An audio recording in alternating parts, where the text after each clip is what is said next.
言無不盡，烽火燎原，風繼續吹。吳志森、黃英琦，新自由風。你好，黃英琦。你好，吳志森。一個禮拜一次嘅新自由風又同大家見面啦。今日有啲特別喎，今日。係啊，今日唔係星期一啦，今日係星期六。係。咁啊，平時咧就係我哋兩個坐喺一個錄音室，同埋一班義工啦。今日咧現場咧都有好幾十位啊嘅朋友同我哋一齊做呢個節目嘅。呢個就係新自由風嘅現場版，咁咧就係即係九龍城書節咧就主辦嘅一連串講座嘅其中一個。我哋晏啲咧仲有第二個添嘅咁樣。咁就亦都當然歡迎大家可以喺現場即係好似當烽煙咁樣啦就即係同我哋嘅嘉賓可以對下話啦，或者同我哋節目主持人傾下偈啦咁樣。今日我哋請咗一位重量級嘅嘉賓咧坐喺度同大家傾偈㗎，就係吳靄儀啊。吳靄儀點樣介紹佢好咧 Ada？第一介紹佢就係做咗16年立法會議員啦，17年啦，我覺得啱唔啱？係嘛17年，我自己就話係17年。17年。咁亦都係一位大律師，亦都係一位即係我非常之尊敬嘅一位朋友，因為佢喺立法會咁多年咧，佢真係好敢言。唔單止敢言，係一個非常之勤力嘅議員。我記得咧係一啲好具爭論性、好爭議性嘅法案要通過嘅時候咧，吳靄儀咧係做咗好多好多嘅功課。咁我成日都同啲朋友講㗎，我話咧如果大家即係喺立法會，大家都知道啦，啲議員嘅水平好參差啦，啲人講嘢就即係有啲可以聽，有啲聽起上嚟都浪費時間啦。不過吳靄儀嘅發言、吳靄儀嘅質詢咧，我認為大家一定係要聽㗎，因為咧你會學到好多有關於香港法律、香港法治、香港法治制度嘅一啲常識，咁我覺得係非常之重要嘅。吳靄儀嘅發言嚇。仲有一樣嘢咧，吳靄儀佢自己係法律工作者，所以佢喺立法會裏邊咧，佢係參加好多好多嘅法案嘅委員會。咁即係大家知道，其實議員最主要嘅工作都係要睇法例，係要每一個細節都要睇，同我哋把關。咁 Margaret 咧係唔單止係熟悉法例，佢亦都係熟悉議事規則。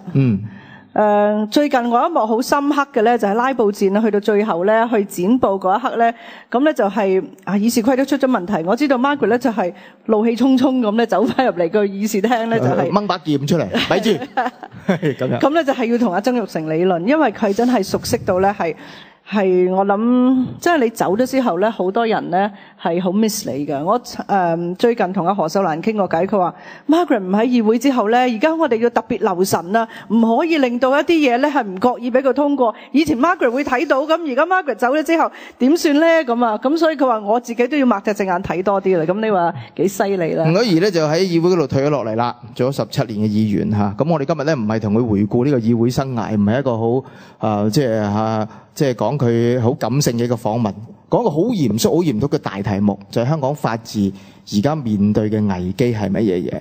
咁危機講咗好耐啦，究竟具體係啲咩嚟咧？咁不如我哋同阿包致金呢位法官即係退咗休啦，又係講起。咁佢喺退任之前咧，佢講嗰句説話嘅，佢話咧見到一股咧陰霾叫陰霾前所未有之勢咧嚟襲擊緊香港嘅法治嘅制度。你點樣理解佢呢句說話？準確地說，佢所指嘅陰霾係指乜嘢咧？咁 Margaret 係啊，即係我今日都好高興嚟講下呢個法治嘅問題啦。咁你講話包致金法官咧，佢呢句說話咧就係喺佢嗰個告別嘅儀式嗰度去講嘅。咁我自己都喺現場喺終審法院咧，咁就首席法官咧就為佢包致金嘅退休咧舉行咗我哋叫做 farewell sitting， 即係喺法庭裏面嘅對法官告別嘅儀式。咁通常咧呢啲法官嘅告別嘅儀式咧，大家都講一啲恭維嘅說話啊，或者啲輕鬆啊、幽默啊，回顧下呢個法官啊，講下佢對香港有啲點樣嘅貢獻啊。咁即係總之咧，即係嗰個場面咧係好融洽嘅。但係咧今次係好例外，因為輪到嗰個法官自己發言嘅時候咧，佢嘅發言包致金法官呢個發言係非常之短，而且呢個氣氛係非常之凝重，亦都係令到好多人好唔舒服，因為佢要講一句咧係咁不中聽嘅說話。咁但係所以咧，我覺得佢講呢句說話咧嗰個意義係特別大。因為佢覺得佢坐喺法官嗰個位度咧，係做一個常任法官咧，佢係最後嘅一次發言。咁而佢用咗呢一個最後嘅一次發言咧，去嚟幫我哋咧做一個警號，就係話咧而家咧法治係面臨好大嘅衝擊。咁我相信我明白佢講嘅係乜，因為其實咧可能係衝擊法治嘅一個續集。我哋咧嘅司法制度咧，其實咧係喺嗰個一國兩制之下咧，係好為另外嗰一制嘅特別係掌權嘅人咧，係好唔高興嘅。佢哋覺得應該係我最大，應該係權力政治嘅權力，北京嘅政權係最大。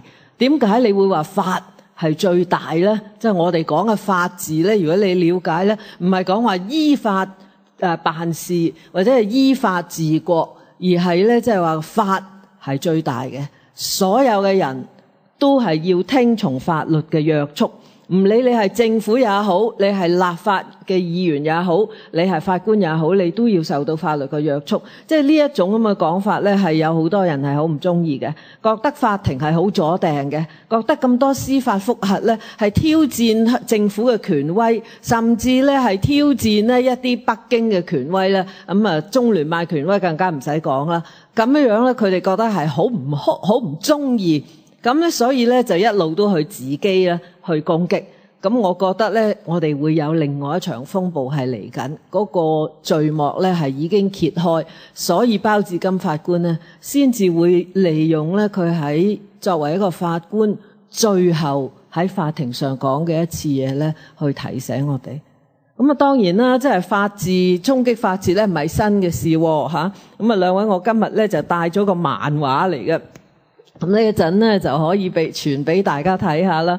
咁呢個專紙嘅漫畫嚟嘅，咁登嘅日期咧，大家可以見到咧就係1997年嘅7月14號。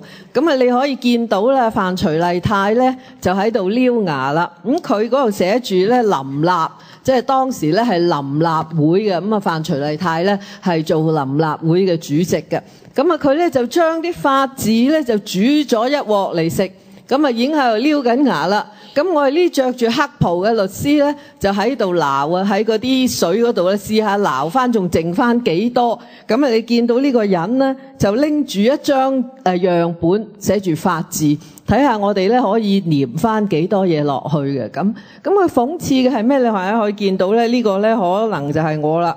咁啊，呢個咧就係李志喜，呢個戴住珍珠鏈嘅咧就係余若薇啊嚇。咁啊，即係嗰陣時係發生咗咩事咧？嗰陣時咧就係牽涉得到咧港人喺內地生嘅仔女。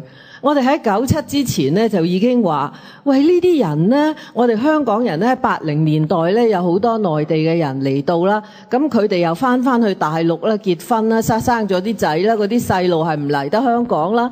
但係根據基本法24條咧，港人喺香港以外所生嘅中國籍子女咧係有居留權㗎喎。咁到時佢哋嚟，咁你點樣處理呢件事啊？咁所以我哋好早咧就叫政府咧係去立法處理呢件事嘅。咁啊，但係政府就一路都唔聽，一路到臨立會嘅時候咧，咁佢咧就係喺7月1號之後咧，係好似唔知7月8號之類啦。咁佢係一日咧係3讀通過咧，係令到呢一個本來咧基本法度寫住有居留權嘅仔女咧，係變咗冇居留權咁咧。呢度此其一，其二咧就仲要當時咧有好多呢啲細路咧已經喺香港㗎啦，咁佢哋咧就要強行咧將呢啲細路咧就遣返啦。咁我哋點解咁多大律師喺度咧？大律師就話：第一咧，呢啲咁樣嘅係牽涉到基本重大嘅權利咧，你係唔可以經過一個合理嘅個程序啊 due process 咧去立法咧就去剝奪人嘅權利嘅。第二咧，你立法剝奪咗人嘅權利之後咧，你要遣返人，要將人哋同屋企人係拆散，去將佢送去第度嘅地方，亦都係要經過一個係合法嘅程序嘅。咁咧，你如果要俾呢啲人咧係有機會咧去反抗，要話你冇權將我遣返。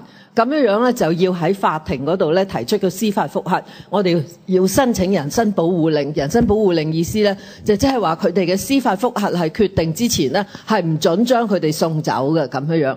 咁但係咧呢啲係好複雜嘅嘢，咁佢哋當然要需要律師代表啦。咁但係咧當時法援咧係唔肯俾法援佢哋嘅。咁因此咁啊點做咧？咁點解有個余若薇喺度咧？因為嗰陣時余若薇咧係大律師公會主席，咁因此咧佢就出咗一張通告咧，就叫晒咧佢話所有嘅律師唔該你哋快啲嚟幫手。因為咧，我哋唔可以係不經過一個合適嘅程序咧，就將呢啲人咧係遣返嘅。所以咧，我哋好可能咧，又到臨時咧就會有好多人咧要申請司法覆核，佢哋係要需要法律代表嘅。咁咧就所以咧，我哋需要好多呢啲人。咁咧請你哋咧就係去出嚟咧係話幫手。第二咧就係可能我哋攞唔到法援嘅，咁到時咧你就要免費去議助啦。咁咧肯做嘅人咧就請你嚟參加呢一個研討會，因為咧唔係人人都識做司法覆核，我哋係急忙補習。咁嗰一朝早咧，即時咧就有100個人以上，100個律師同埋大律師咧就一齊喺度係簽名嘅。佢哋話咧，我就願意係就算係免費咧，都代表呢一啲細路仔。就係點解我哋會咁樣做咧？就係嗰陣時咧，法治已經係受到衝擊。因為如果一個人嗰個基本嘅權利咧係咁樣樣咧，係無經一個合法嘅程序咧就剝奪咧，咁我哋係要用法律去保障佢。咁所以呢個反而對我嚟講咧，就係一個第一次嘅衝擊法律，無論係立法個不合程序，同埋咧將一個人遣返係不合程序咧，呢個都係牽涉到法治嘅。Margaret 啊，就你頭先回顧翻即係97年啲回歸初期啦嚇，就發生呢件事啦。咁啊，只不過係呢個即係法治受到衝擊嘅第一波。15年過去啦，第 N 波都做緊啦嚇，係咪啊？N 咁多波啦已經。咁我哋法治好似仲仍然喺度噃，冇散到嘛 Margaret， 你係咪有啲杞人憂天咁咧？其實我覺得法治散咗㗎啦，不過咧我哋詐諦睇唔到嘅啫。咁啊，因為我點解我話法治已經係散咗咧？咁其實咧就係跟呢個就係港人子女呢個居港權呢個案件啦。咁大家都記得咧，最後咧啲子女咧究竟係咪有權係留喺香港咧？就最後喺終審法院喺吳嘉玲案嗰度咧係裁決㗎啦。咁嗰度咧就係1999年嘅1月29號。咁啊嗰日咧就終審法院李國能法官咧就係判嗰啲仔女咧係有咁嘅居留權嘅。咁同時咧，佢亦都喺回歸後藉住咧呢個第一次最重大嘅憲制挑戰嗰度講咧，係重申一個法治，即係回歸之後個法治嘅基礎。佢話咧係基本法係國家嘅法律，通過人大咧係用呢個國家至高無上嘅權力咧，係通過咗呢一個香港嘅基本法，而根據呢個基本法咧，就係所有嘅法律嘅演繹咧係由法院去決定嘅。咁因此咧，佢話咧係人大嘅行為咧都係可以由司法咧去裁決嘅。咁咧呢件事咧就引起咗軒然大波。咁啊大家都知道咧，就引出咗即係當時咧好多人攻擊4大護法喺度攻擊啦。新華社出稿咧係鬧到咧李國能咧即係一隻劇咁樣啦。咁啊嗰陣時好多惡毒嘅語言啦。我嗰陣時喺立法會咧，咁你都可以聽見咧嗰啲左派嘅議員咧嗰啲說話真係非常非常侮辱性嘅。咁咧而且係全部係人身攻擊嘅。咁啊跟住咧就出咗咧就係梁愛詩咧嗰陣時係律政司司長咧，佢就要求法庭咧去澄清佢嗰個判決書。咁咧呢啲即係 Ada 你都知道咧係冇嘅事，尤其是咧根本裏面咧並沒有任何人認為有任何不清楚嘅地方。咁但係咧當時就有人話咧，如果法庭係唔去做呢個澄清嘅說話咧，好可能咧你想走不吃吃法走，你唔係自動去解釋自己咧，咁樣咧就會惹起人大釋法啦。咁因此咧咁情況之下咧，咁我哋嗰日咧，我本人咧認為咧2月咧，佢嗰日咧係28號好似，咁咧喺嗰日咧就係我覺得法庭咧係向政治低頭，我覺得嗰一日咧就係香港司法最黑暗嘅一日。咁啊當然咧，佢經過一次咁樣嘅低頭之後咧，都避唔開呢個災難，咁啊鬧，咁啊於是咧終於都要人大釋法。咁所以咧，我覺得咧嗰個法治嘅危機對法庭嘅攻擊咧，嗰個咧係最高嘅，即係嗰個咧係第一波啦，嗰個真正嘅第一波。但係呢個第一波咧根本未完嘅。只不過咧係因為咧人大釋法之後咧引起唔單止喺香港有好大嘅迴響啦，我哋又去沉默黑衣遊行啊之類啦，係咪？咁又全世界啲人都問董建華究竟發生咩事啊？係咪香港究竟有法治定冇法治啊？嗰個終審法院究竟有啊定係冇啊？究竟係人大先係最後嘅司法權威啊？定係終審法院只係半終審法院啊之類咁？一引起咁多個迴響咧，咁所以呢件事係暫時平息。所以咧由最近咧，今次咧，大家聽到咧，梁愛詩係前律政司司長咧，去再舊事重提咧，其實咧係駁翻落去，我諗其實係一個續集嚟嘅。咁我覺得包致金法官所講嘅風暴咧，亦都係指呢一啲梁愛詩嘅發言咧，係揭起嘅一個序幕。包致金咧一向都反對釋法嘅，咁佢就喺佢最後嗰個 sitting 啦，佢講嘅時候咧，當然佢係一方面佢係悲觀啦，佢話我都唔可以喺度同埋你哋一齊啦，我會睇到咧，即係 a storm of unprecedented ferocity，一個好強嘅風暴咧，好猛烈咁吹緊嚟。但係佢亦都講咧，其實司法獨立同埋法治呢樣嘢咧，係真係應該係好堅韌嘅。應該唔係咁容易去推得到嘅。如果我哋係有警惕嘅心，如果我哋去不時去睇、去警惕同埋去捍衛，咁你會睇到咧，呢10幾年落嚟咧，我哋香港市民其實都係好警惕㗎。大家見到咧個法治咧有啲咁多事咧，大家係會神經緊張㗎，會繃緊㗎。咁今次梁愛詩嘅言論咧，都係引起一個好大嘅風波。如果我哋信任香港市民嘅話咧，會唔會你覺得應該冇咁悲觀？即係如果我哋靠香港市民一齊都可以捍衛到法治同埋司法獨立。我覺得呢一樣係最緊要嘅，亦都係點解咧包致金法官咧明知佢係講啲咁嘅嘢咧，傳媒一定會大篇幅報導。點解佢要咁樣講？佢就係覺得最緊要嘅咧就係講俾市民聽要捍衛法治。因為如果係市民係唔捍衛法治嘅說話咧，係冇辦法嘅。咁但係咧，我覺得咧即係咁樣講法咧，其實亦都係不足夠。因為咧你維護法治咧係唔係話到出現咗大事嘅時候咧，你上街去抗議咁樣嘅，你係有好多嘢需要做。點解我哋過去嗰10幾年法治越來越差咧？我覺得最主要嘅原因咧就係當局不再維護法治，當局係不再捍衛司法獨立。你可以見到我所謂當局咧，就係指行政機關啦。第一，因為佢覺得北京鬧咗你嗰啲法官咧，咁樣佢哋咧亦都唔會去維護啲法官啦。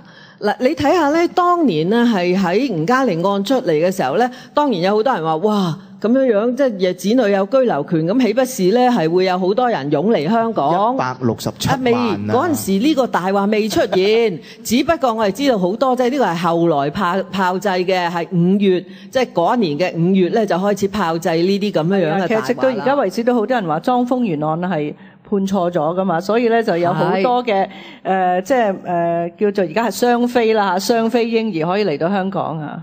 嗱，其實咧你一比較咧，當時咧雖然話我哋有咁嘅威脅咧，你可以睇董建華當時係不在香港嘅。陳方安生咧就嗰陣時係代行政處理行政長官，佢就話呢一個係對我哋好嚴峻嘅考驗，但係我哋維護法庭，我哋尊重法庭嘅裁決，我哋有信心香港係可以去面對解決呢一個危。咁樣咧，當你政府出嚟咁樣講，而董建華咧喺外國咧亦都係講同一樣嘅說話嘅時候咧，咁市民就會安心啦。市民就得到個信息咧，係政府維護法治嘅，法治對我哋好緊要嘅，司法獨立係好緊要嘅。雖然一個裁決係未必係我哋認為咧對我哋咁有利，但係咧我哋都應該尊重嘅，我哋係做得到。但係咧呢10幾年咧，當政府不再咁樣做，而立法會咧就無了期咁樣咧，有好多人咧喐下咧就會鬧人去司法覆核啦，喐下咧就話法庭係唔明白事理啊，係令到香港付出好多沉重嘅代價。咁樣咧變成咧，你嗰個法治咧就會變咗好孤立。咁多年嚟咧，你有冇諗到一兩個比較深刻嘅一個事件咧？係真係當局係非常之係即係好似藐視緊法治咁樣。其實咧呢個咧就係一路路差嘅，但係即使喺個領匯個事件嗰度咧，大家記得其實領匯咧呢個事件咧，亦都係令到政府好惆悵啦，係咪？因為領匯已經要上市㗎啦嘛，咁領個100億頗無啦啦，你話提出個司法覆核，咁啊即係阻住地球轉喎，咁啊好多人都好嬲啊！我記得又有人去遊行咗成嘅，但係去到嗰個地步咧，政府都未曾咧去講出一啲咧就係話咧呢啲司法覆核咧係濫用程序呢啲嘢，呢啲都係即係嗰啲左派啊反對嘅人啦，或者係等住去買領匯上市嗰陣時咧嗰啲人嘅講法嘅啫。咁啊，但係咧即係當我哋去到前2-3年啊，港珠澳大橋嘅時候咧，你就開始聽見咧曾蔭權咧係公然咧當佢輸咗官司嘅時候咧就好唔高興啦。喺立法會度黑口黑面，成副咧就覺得嗰啲法官都唔知做乜嘅，都唔配合我哋咁，真係唔聽話。我記得㗎，我記得佢係好似燶住個面就話法院理唔理解到咧，即係咁樣嘅判決係即係令到政府係會使大量嘅公帑㗎，因為又要開始做過一啲嘅環評啦，嗰個程序要由頭開始啦，咁又遲咗啦，人工又貴咗啦，咁啊而家咧就澳門嗰邊、珠海嗰邊佢哋已經開緊啦，咁我哋呢個咁大嘅工程咧又會被延啦，咁言下之意，我咁佢係曲線嘅，佢冇點名去鬧個法官，但係佢真係喺度批評緊法治㗎喎。不過 Margaret， 我又想舉另一啲例子咧，就係港珠澳大橋呢個官司，即係司法覆核，即係政府就叫做即係俾人好似俾人覺得佢阻住，即係呢個司法覆核阻住個地球轉之後咧，就內地有如果我冇記錯咧，超過10份嘅報紙就呢件事係作出一個評論嘅。就話咧，香港一個老太婆可以扳倒一條橋，呢個就係香港法治可貴嘅地方。我哋內地係咪都應該睇下人哋個運作應該係點嘅咧？起碼有10篇評論講呢一樣嘢。我都記得係啊，嗰個報導咧係喺頭版啊，好正面嘅，但係好大嘅，微博都有大量嘅資訊啊。佢話一名老婦喝停一條大橋，佢對佢哋嚟講咧係好了不起，因為咧我哋中國咧係咁多千年來咧，即係嗰個人民啊係受到嗰啲政權啊當權者嘅壓迫咧係冇聲出嘅，係咪？咁啊，但係居然咧你而家係一個咁嘅平民咧，係可以成功咁對抗嗰個政府，對於內地我哋嗰啲同胞嚟講咧，反而係意義好重大。但係估唔到咧，調翻轉頭咧，你睇下當時咧，大家都冇咁得閒，日日去聽我哋嗰啲偉大嘅立法會辯論啦。但係咧，如果你有聽嘅説話咧，你就可以聽到不停喺度重複呢啲。剛才 Eden 你講雙非嗰度亦都係啦。咁啊，莊豐源案咧係即係已經係10年前判嘅案件啦。咁你判嗰個案件咧，你去睇下話即係其實你睇基本法嗰個條文咧，亦都好清楚㗎啦。咁當時咧，政府咧亦都冇話要去釋法啦，係等等咁樣樣。咁但係咧，時至今日咧，就已經形勢唔同啦。即係大家咧都好肯去講話，哇！法庭又判錯案啦，呢個咧就係應該咧人要去釋法啦，甚至啊法庭咧要自己認錯啊，去自我矯正啊，都費事叫人大常委會唔好勞煩人哋常委會去矯正你。到最近啦，梁愛詩嘅言論，我哋一陣可以逐樣講嘅。但係佢講咗一樣嘢，佢話不如叫阿梁振英咧去提請人大咧去釋法，就可以解決雙非問題啦咁。我覺得咧，即係呢一啲咁樣嘅講法咧，係唔單止咧係講話我哋係有一個呢個本身有個法律問題啊，定係乜，而係咧就係話好似你解鈴還須繫鈴人，一日都係你唔好咁樣。咁但係咧，法庭咧全部係從一個只可以由法律去判案。至於佢個法律咧去解釋出嚟係咁樣，而引起乜嘢後果嘅時候咧，特區係有好多嘅方法，北京亦都有好多嘅方法咧去修改嘅法律咧，去避免呢一啲後果嘅。修改法律從來同埋訂立新嘅法律咧，從來都唔係法庭嘅權，亦都唔係法庭嘅責。法庭只可以按法治咧去法律去判案，呢個就係法治，因為法官係要受到法律嘅約束。嗱，Margaret就我又試下扮下壞人啦嚇。你扮嘅咩？就我聽到唔少嘅咁嘅評論啊，即係包括即係我聽翻嚟嘅啦，或者睇一啲左派報紙嘅講法咧，就話香港越嚟越有一個叫做法官治港嘅趨勢，即係有好多嘅政策啊，無論呢個即係行政當局認為咧點樣係為民謀幸福嘅幾重要嘅都好啦，一旦有一個唔等使嘅人行出嚟做一個司法覆核，咁就拖住啦。萬一個司法覆核輸咗，你又要再上訴啦。咁咧就不但咧係即係浪費咗時間啦，浪費咗大量嘅金錢啦，亦都咧就將即係成個即係行政當局嘅權威啦會受到好大嘅影響啦。你法官有咩大啫？點解讓呢個法官話事咧？點解法官可以做咁多嘢嘅咧？係咪要應該限制下咧？咁樣嗱，呢個就牽涉到個法治嘅最核心嗰個問題。即係你就強調法治係好重要嘅香港核心價值，但有啲人話法官點解樣都識嘅咩？樣都大晒咩？樣都要聽佢話咩咁？你點樣回應？其實咧，我覺得話法官治港咧係一個非常之無知嘅，亦都係好故意煽動性嘅講法。法治咧就係所有嘅人都要受到法律嘅約束，包括係法庭。法庭只有一個權力嘅啫。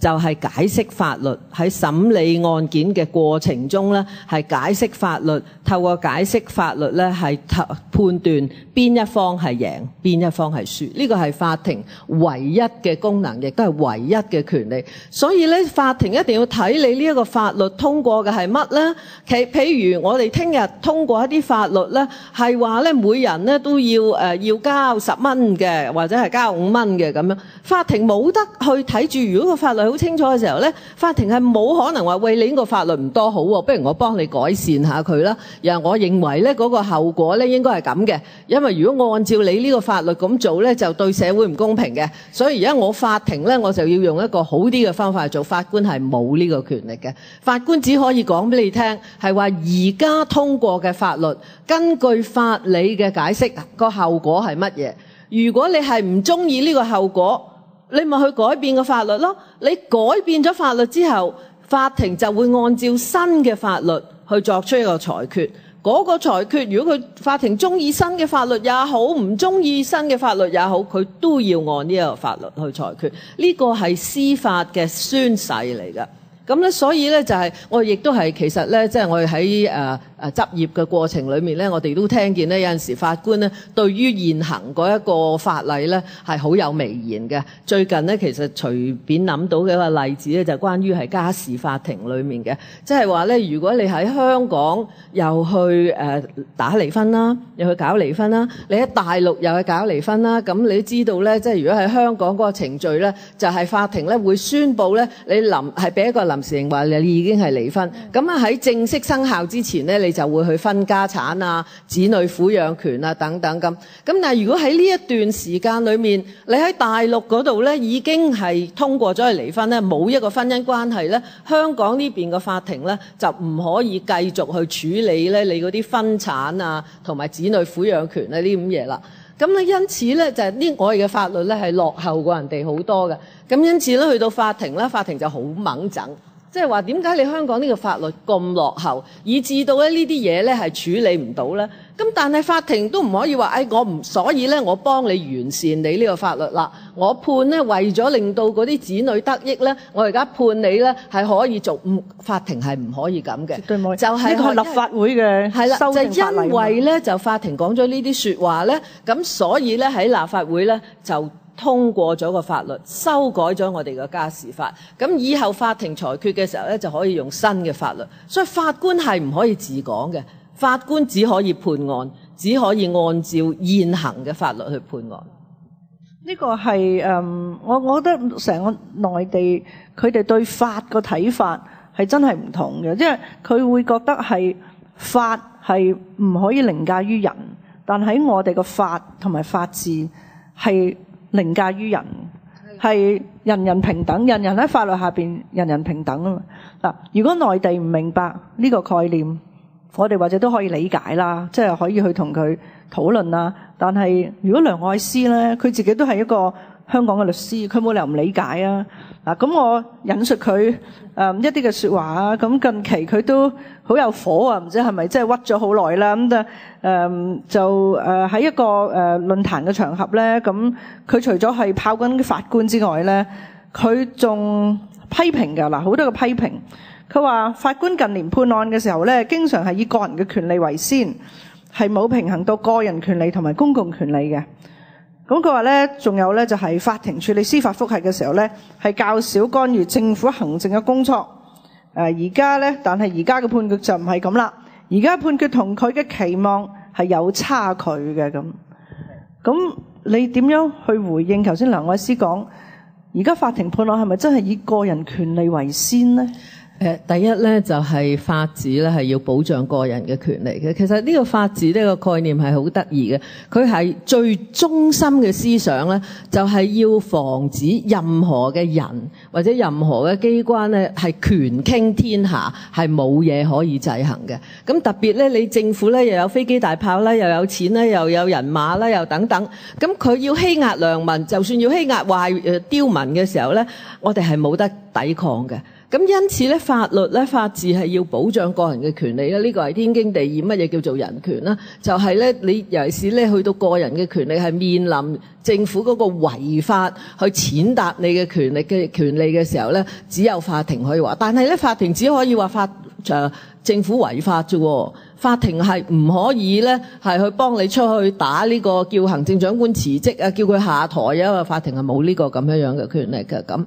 咁咧，其實我覺得咧，就係梁愛詩講呢啲說話度咧，反映咧，始終咧佢雖然做咗咁多年嘅律師，亦都係我同佢做過好多嘢嘅時候咧，覺得佢係一個好好嘅律師嚟嘅。但係佢去到咧嗰個地步咧，佢個腦係分唔開法同埋嗰個人嘅。我哋始終都係一個人治嘅文化，即係覺得咧你嘅權係咪大過我嘅權呢？定係我嘅權大過你嘅權呢？佢係會從人嗰度去諗，所以覺得喂，你何物法官？你居然咧將嗰個權呢係等喺一啲咁重要嘅人大政協啊或者係行政長官啊，即係中央委任嘅行政長官之上咧，佢係咁睇。我自己覺得反而佢講說話咧，令到我最覺得唔啱嘅地方就係話，你唔符合我嘅期望，即係話咧，我有權去期望咧，即係政府有權去期望咧，法庭判出嚟嘅案咧要幫政府嘅。你記得佢仲有另外一句說話啦，佢話如果係法官咧係明白咧係特區同中央嘅關係咧，佢就會知道咧判案嘅時候應該企喺邊一邊。係咪好眼耳啊？好似喺吳嘉玲案咁咧，係犯了錯誤嚇。係啦，會企喺邊一邊。法庭係唔可以企喺任何一邊噶嘛，佢只可以無偏無倚大公無私咁去睇個法律，喺呢度咪喺呢度，喺嗰度咪喺嗰度咯。你仲有一個講法嘅就係喂，法官，你話頭先話唔係法官治港啦，咁啊唔係法官治港啦嚇，你個解釋好清楚啦。但係法官都唔係大晒㗎，即係譬如喺如何去理解基本法嘅時候。法官唔可以話我嘅理解咧就係最權威嘅、最後嘅，因為喺呢個基本法裏面寫噶嘛，解釋基本法嘅權力咧喺人大常委度噶嘛，人大常委話咁解就係咁解噶啦嘛，法官就要聽人大常委說話就係咁解啦嘛。阿 Margaret，如果人哋咁樣同你講，你又點樣回應咧？我記得咧就嗰時咧就係喺莊豐源呢件案審緊嘅時候咧，代表政府嘅律師咧就去威脅法庭啊。去脅迫法庭，佢咁嗰陣時係點講？大家如果你有睇過咧《基本法》24條咧呢一橛咧，佢就係話中國籍嘅公民咧係喺香港出生就係香港嘅永久居民。呢幾個字你點可以解釋出話佢嘅父啊母啊要係啲乜嘢？所以法庭咧解釋來解釋去，佢話你睇個字都係咁樣，只可以咁樣解。咁啊當時咧代表政府嘅律師咧就話喂。你都見到㗎啦，喺吳嘉玲案裏面咧，就嗰個人大釋法咧，就已經講咗係話嗰個籌委會嗰個解釋係啱㗎啦。嗱，如果你唔係照我哋政府嗰個立場咁樣去解釋咧，你要明白喎，我哋最終可能都去人大釋法嘅啫。我哋去到人大釋法嘅時候咧，都會照係判你係錯，會判係我哋今日咁樣係啱㗎喎。好冇面㗎喎。係啊，即係佢話即係你無謂啦，你識做啦。即係用廣東話講就係你識做啦咁樣嘅。咁所以如果你去睇嗰個上訴法院嗰個判決書咧，你就見到，咁法官話你要去人大釋法，你咪去人大釋法咯，係咪？我今日咧，我只可以按照法律去解釋。我只可以按照法律去判案，我係唔可以考慮任何其他嘅嘢嘅，就係咁多。咁所以你話法官係大權大到咩地步啊？我就覺得法官咧根本係佢本身咧唔係一個權力嚟嘅，佢只係可以要嚟解釋。咁就係話你點解法官嘅解釋咧要係公開咧？我哋成日都係要話法庭嗰個制衡係咩咧？法庭嘅一舉一動都係要喺 open court， 都係要公開講嘅。當法官嘅講個裁決咧係不合理或者不合法嘅時候咧，自然咧就會有人上訴，自然咧就會去得到批評，咁自然咧佢就會下一次咧佢會要更正自己。咁所以我真係覺得咧要話法官治港咧呢啲真係危言聳聽。Margaret， 你覺得呢個係咪一個不可調和嘅矛盾？就係一國兩制底下，你香港就實行普通法嘅制度，內地就有一個人大常委要解釋呢個基本法，係咪即係呢個矛盾係呢15年嚟不斷出現係解決唔到嘅咧？你覺得？我覺得即係有樣嘢咧就係。我唔中意聽到呢啲忤逆我嘅意思或者挑戰我嘅地位嘅發言，唔理你係法官也好，立法會議員也好，民間也好，邊個都好，你呢啲係忤逆嘅說話。我覺得咁樣根本咧係一個好封建嘅立場嚟㗎，唔係呢個係完全係同法律無關嘅。本來咧即係我哋喺度睇咧，即係你話從嗰個法律嘅觀點裏面咧，就係咧喺英國嗰個制度咧，就因為咧佢哋係冇一個成文嘅憲法，所以咧喺佢哋嘅憲制裏面咧就係議會係至高無上嘅。但係有一成文憲法，就好似美國咁樣嘅國家嘅時候咧，就係憲法至上嘅，係議會總統噼里啪啦全部都唔係至上嘅咁。咁而家咧，即係如果係中國，亦都係一個憲法有成文憲法，梗係憲法至上。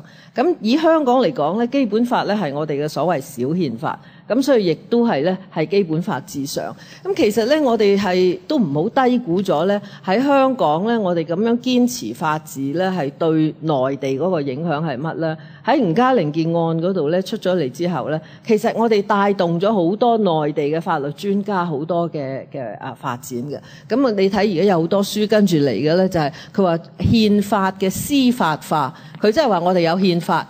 市民嘅權利、國民嘅權利咧，係可以受到嗰個憲法嘅保障㗎。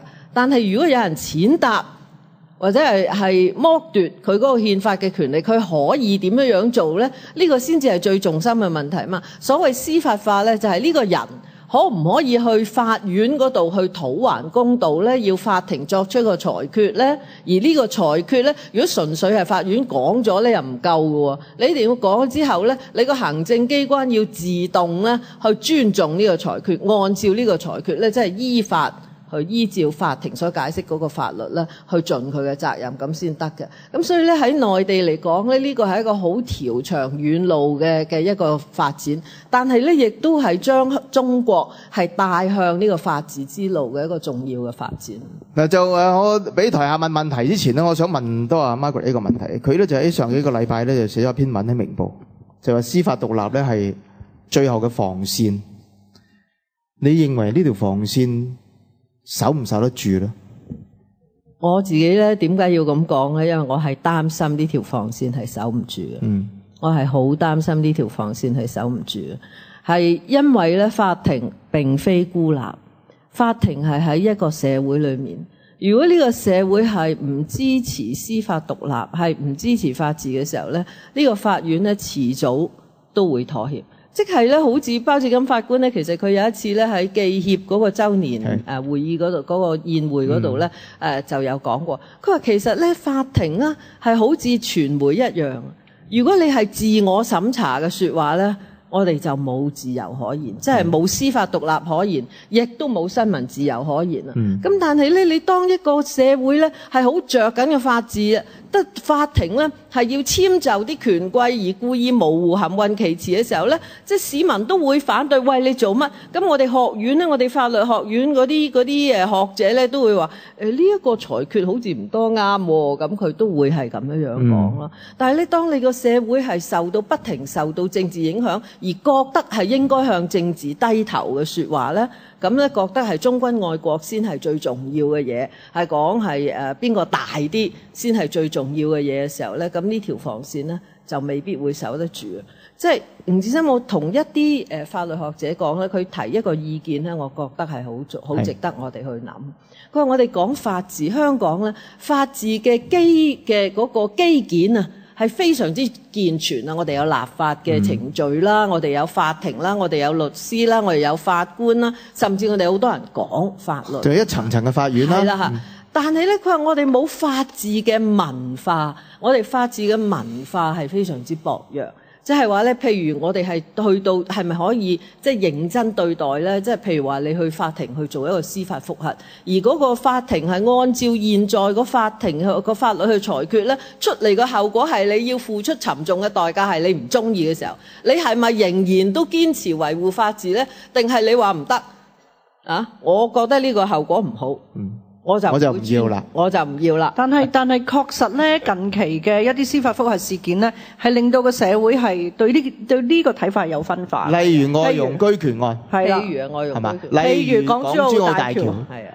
咁啊，其實公民黨又俾人鬧啦。咁例如再早期嘅，你講呢個即係喺香港出生嘅內地嘅父母嘅子女。都係有呢個問題。其實咧，我唔怪咧喺呢一段時間裏面咧，有啲政黨咧，因為佢係想用呢一啲議題咧去攻擊另外一個政黨嘅時候咧，佢會去煲起呢一啲嘢。咁就係呢一個時候咧，正正咧就係要政府行出嚟，要話有一啲原則係超乎政黨嘅爭拗。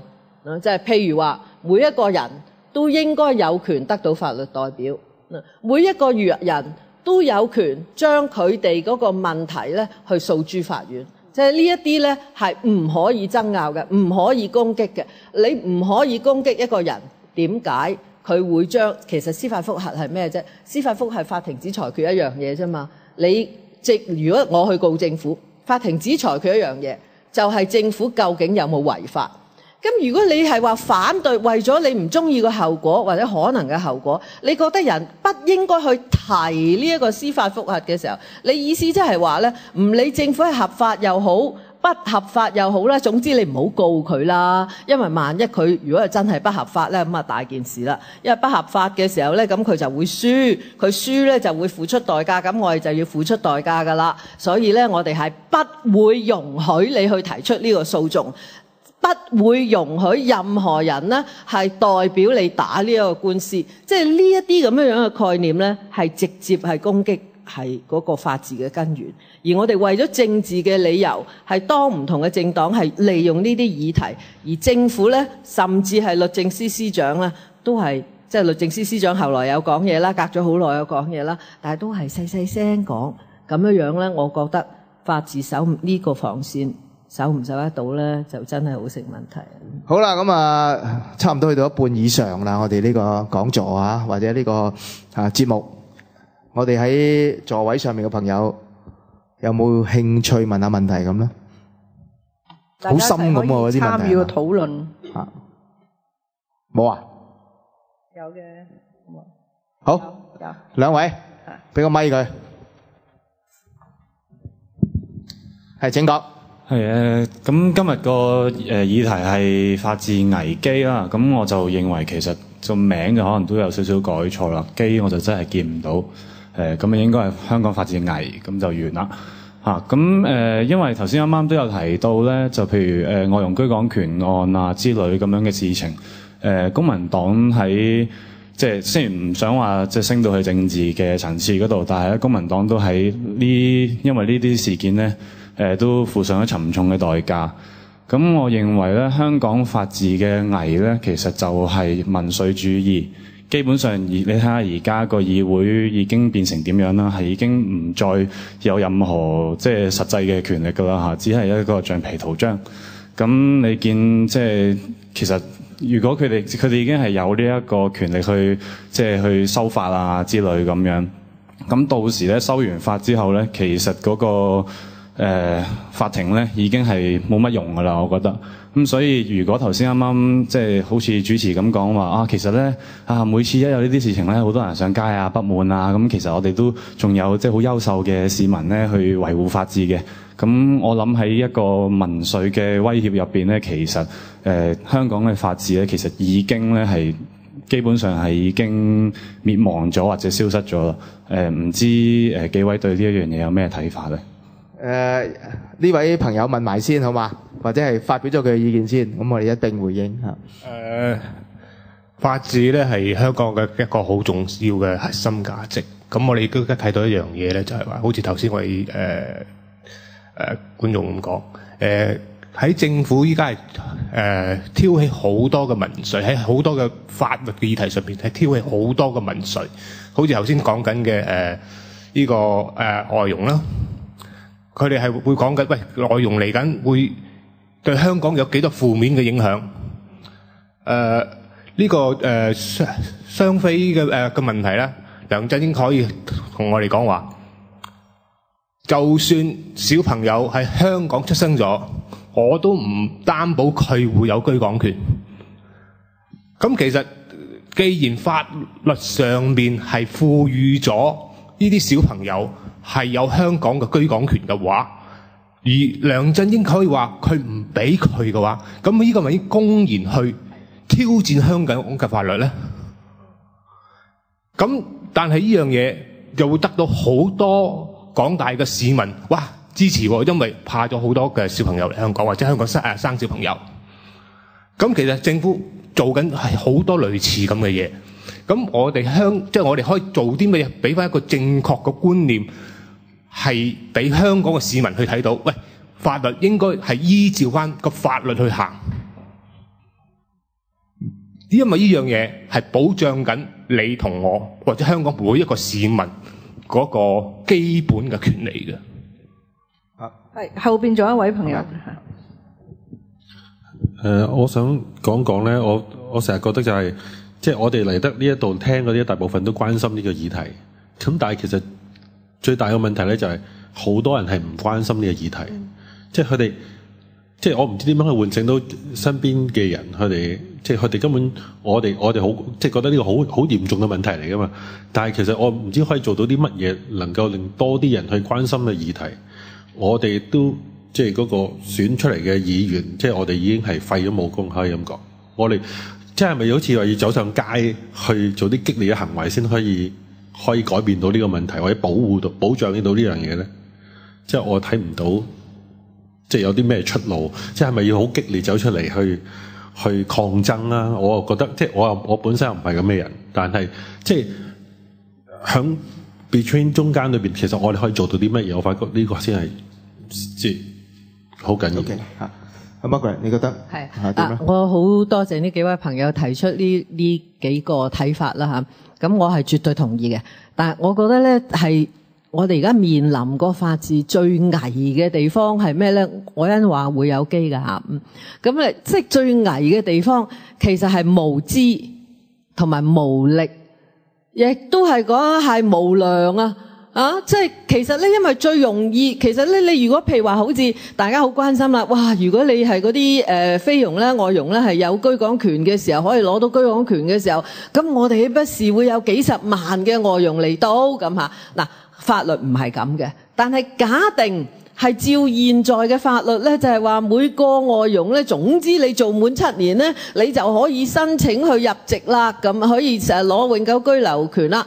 咁咧，而你申請得咧，你一申請就一定得㗎啦。咁假定係咁樣啊。咁而係按照而家嗰個法律咧，你咧一係永久居民身份咧，你就可以帶埋晒啲婆媽姑爹入嚟去做領取綜援嘅假定啦嚇，即係照法律嘅解釋，真係咁樣嘅說話，我哋係咪冇辦法對付呢？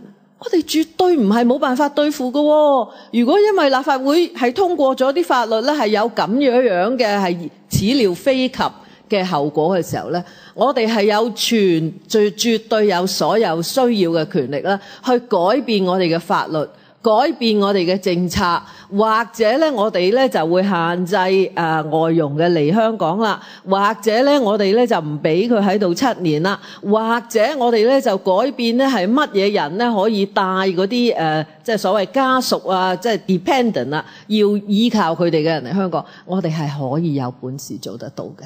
咁咧，所以第一樣咧，一聽見話，哎呀，你打官司，我哋咪死梗咁啊！呢個咧，第一係無知。第二咧就覺得自己係冇力，係做唔到嘢。咁但係咧，其實亦都我講係無能啦。咁但係咧，你嗰個政府咧，其實咧亦都係佢唔想講咁多嘢，係懶惰，係咪？佢唔係話睇啊，如果呢個真係當年咧，即係居港權嗰件案判咗出嚟咧，咁樣陳方安生佢都要諗話啊，咁我哋點算咧？一定要去諗一個辦法出嚟㗎。但係而家佢覺得唔使啊，我做乜要咁辛苦去諗呢啲辦法？佢唔係懶惰，佢係誤導啊，引起大家恐慌啊。唔係，佢覺得我覺得佢係有意識嘅。佢即係話我使乜去諗咁多解決嘅辦法？我只要潑呢啲民粹，大家去反對乜乜乜，梗係恐慌你。啲人就唔敢提出呢啲咁嘅官司，咁咧法庭咧聽見外面群情洶湧咧，就希望法官咧都喺度諗個方法咧係判佢哋輸。咁咧其實呢個咧就好愚蠢，因為咧如果你係咁樣做嘅時候咧，結果第日咧啲人咧就對法庭係就話哦，原來法庭咧都係要睇下咧啲人咧情願佢點樣判嘅咁樣，咁啊所以第二次咧我哋總之咧就唔使講法律㗎啦，我哋出去嘈，邊個嘈得大聲，圍住個法院咪得咯。係啊，就邊個嘈得大聲啲咧，法官咧就會照咁判案，咁啊何必要去判案咧？係咪不如嘈去廣場嗰度嘈完咪得咯？係咪？但係點解我話有機咧？即係咧，其實老實講咧，你話有咁多人坐喺度去講法治危機喎，咁沉悶嘅題目喎，我都覺得都係好特別啦，係咪？咁其實我唔覺得法治係一樣好高深、好難嘅嘢。當我哋講嘅法治啊，明生我哋法治咧最基本嘅原則咧，我要嚇下你，我用拉丁之文講㗎，係嘛啊？識㗎，係嘛？咁啊就你識我就嚇唔到你啦，係咪？我唔識㗎。嚇你咧最基本嘅原則咧就叫做 audi alteram partem 啊，即係我哋讀法律嗰人咧，即係呢啲係1年級嘅功課，即係話你要聽對方講嘅説話。即係呢個係法治，呢個係唯一嘅基礎。即係話你唔可以咧，即係我正話講嗰啲子女啦，嗰啲居港權嘅嘢啦。即係你唔可以咧，唔聽對方，唔俾人發表意見咧，你就匆匆立法。你唔可以俾嗰啲利益受到影響嘅人咧，冇一個機會去辯護，你就即刻將佢遣返。所以咧，其實咧，法治係一種好平民嘅嘢嚟㗎，只不過咧係我哋睇有陣時咧，如果你太懶惰嘅時候咧，就會令到佢變成係好高深。我發現越懶惰越唔識嘢嘅人咧，講説話係越高深嘅。咁咧，所以如果你聽唔明，覺得好高深咧，你揾個叻啲嘅人同你講咧，咁你話，原來講緊呢啲嘢係咪？咁咧，所以如果我哋大家有咁嘅危機意識嘅時候咧，咁我哋會更多人去明白。我哋一有咁樣嘅意欲去明白嗱，我而家覺得立法會咧咁樣亂晒龍咧，其實亦都係一個機嚟嘅。因為咧，你而家開始覺得咧，即係我哋唔係喺立法會門口咧有個公民廣場啦。咁咧，即係變咗咧，啲人咧覺得我要自己出嚟去幫自己先得啦。咁我香港咧就會有一個真正嘅公民社會，公民社會咧就會話俾議會聽你要點樣做。咁而政府你睇下佢真係翻手為雲覆手為雨嘅喎，嗰陣時又話咧雙非咧又要法律問題先解決，都係要徹底解決嘅喎。公民黨咧即係當時就話喂，你做咗啲行政嘅嘢先啦，咁啊於是好多人就話行咩政啊，你做唔到嘅。咁啊琴日梁振英講咩？前2日咧就話咧非常有效喎嚇，係咪？佢中意做嘅，唔中意做嘅時候咧，佢中意釋法嘅時候佢就話冇效嘅。佢而家唔知係咪睇白咧，即係如果繼續話冇效咧，就影響到佢嗰個管治民望管治啦，係咪？咁所以佢就話有效。呢啲人你都好信佢嘅，係咪？仲有冇朋友想講咧？哦，暫時冇啦。有有啊 ，OK， 唔好意思，睇唔到你喺我哋嘅左手邊嚇。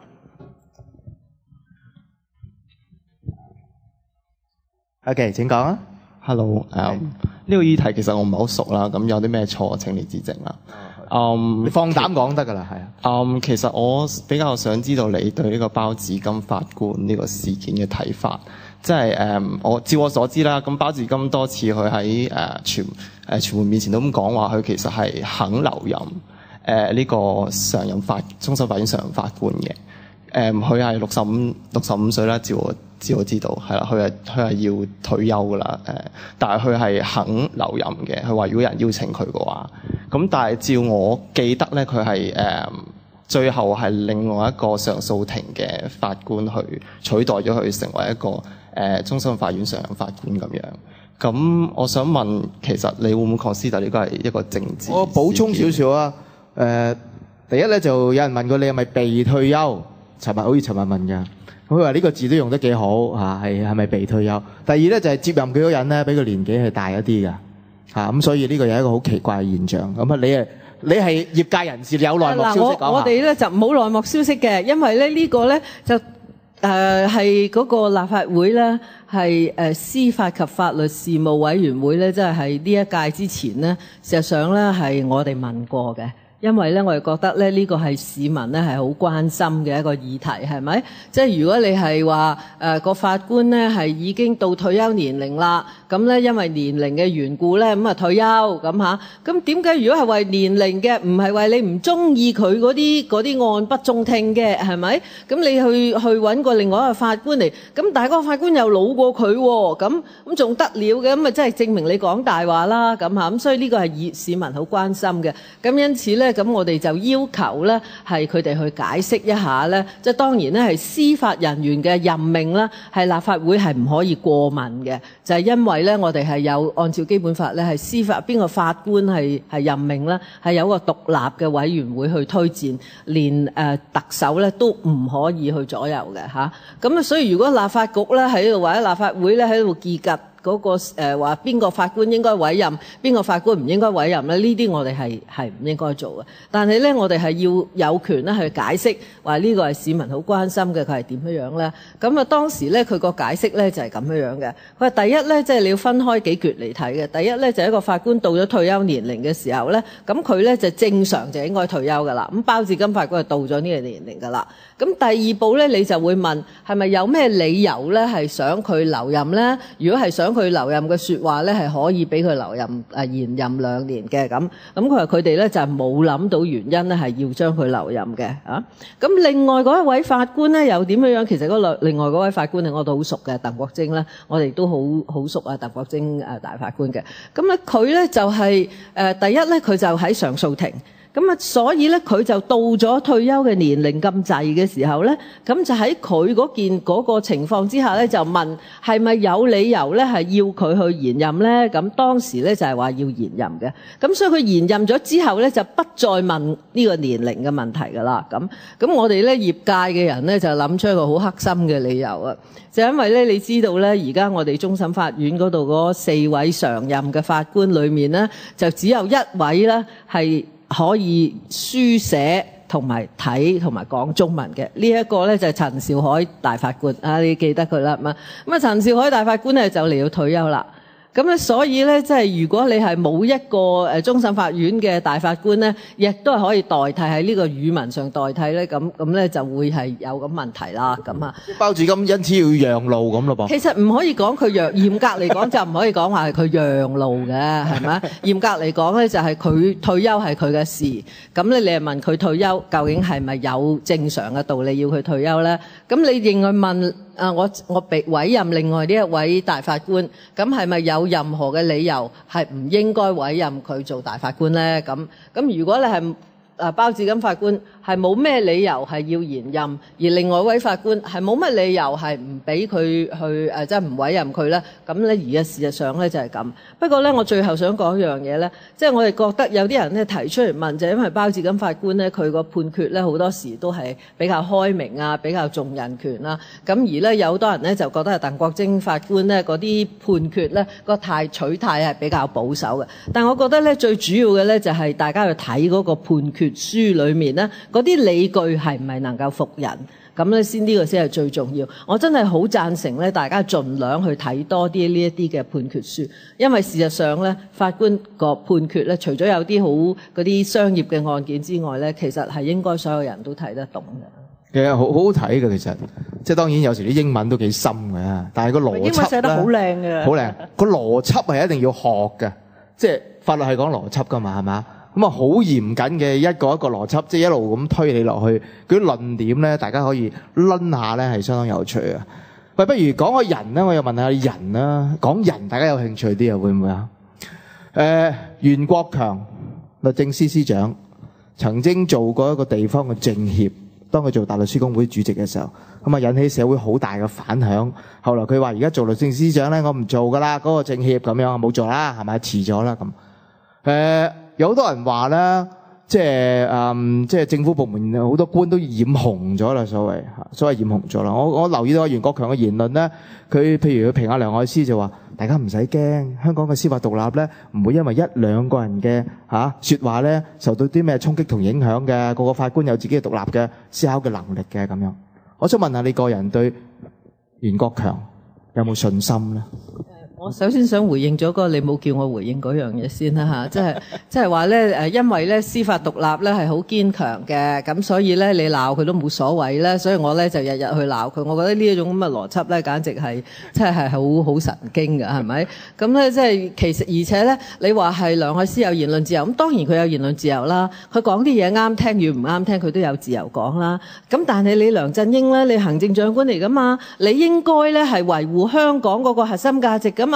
你應該出嚟去講話係梁愛詩係咁樣講，我哋唔同意，即係好似包住咁講咯，我哋唔同意佢嘅立場咯，我哋認為應該點，呢個你係可以講，唔係袁國強更加應該講喎。袁國強就更加應該講啦，因為咧你係律政司司長嘛，你嘅責任咧就係要維護法治。其實有3個人咧，佢嘅直接嘅職責要講，第一個係行政長官，第二個咧就係政務司司長。因為咧法官嘅政策咧係由政務司司長係代佢發言嘅喺立法會裏面。第3個咧就係袁國強。咁啊嗰陣時咧袁國強嗰個問題咧，其實我都有份，即係好唔開心咁樣咧去話即係請袁國強。當然啦，嗰陣時咧當年佢係選緊大律師公會主席嘅。咁啊我哋就話你唔該唔好兩樣兼做啦。因為咧，即係你如果係要向內地，即係大律師公會主席呢個獨立嘅位咧，喺市民心中係太重要。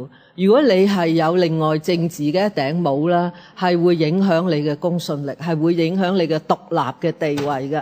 咁為咗公眾利益，你唔好做啦。但係佢嗰陣時通知我哋咧，事實上我哋已經冇選擇嘅餘地㗎啦，因為咧我哋已經唔可以提名另外一個人㗎啦。咁我哋亦都有提出，我哋就話袁國強，你可唔可以咧係同人大政協、廣東省人大政協講咧，你放1年假先啦，你做完大律師公會主席，你先至再去做啦。咁但係嗰陣時咧佢都唔肯，咁因此咧我哋對佢咧係好失望嘅。但係呢啲事咧，無論我哋幾失望都好，已經係過去咗啦。咁佢如果做律政司司長咧，我希望每一個人都唔好睇自己嘅過去，係睇你而家呢個職位要求你做到乜嘢，你就向呢個佢要求你做嘅去做到呢一度。咁我喺呢一個呢一點上啦，我覺得我哋所有人都有責任啦，都係提醒我哋嘅律政司司長，喂，你好出聲咯，係咪？如果咧你一個政黨去講啲嘢，好似係一個政治嘅議題，但係如果你律政司司長出嚟講一個法治嘅咧，就所有人都唔覺得咧呢個係基於一個政治嘅出發點。咁所以我覺得希望好多人咧，就包括立法會議員啦，包括法律界嘅代表咧，都不停咁樣去提醒律政司司長咧要盡佢嘅責任咯。但係佢而家淨係話冇影響啊，咁就 full stop 咯，句號咯咁樣。咁佢今日聽到吳志森咁樣講法咧，我希望佢下次講得有力啲啦嚇。我想翻去咧，頭先我哋提到即係而家社會上即係有好多人，佢會覺得如果一件事嘅判案係會帶嚟一啲嘅社會啊、經濟啊上嘅一啲嘅影響嘅話咧，咁不如個判案咧就即係根據嗰個影響，即係話唔好損失咁多公帑咁嚟做啦。咁去到即係嗰個究竟法治個教育，捍衛法治個教育應該係點樣做？點樣令到人哋唔好咁樣諗咧？咁頭先你話好多人咧係諗錯咗法治係基於佢哋無知啊。而家有通識科，呢間亦都係一間學校。通識科都要講法治嘅。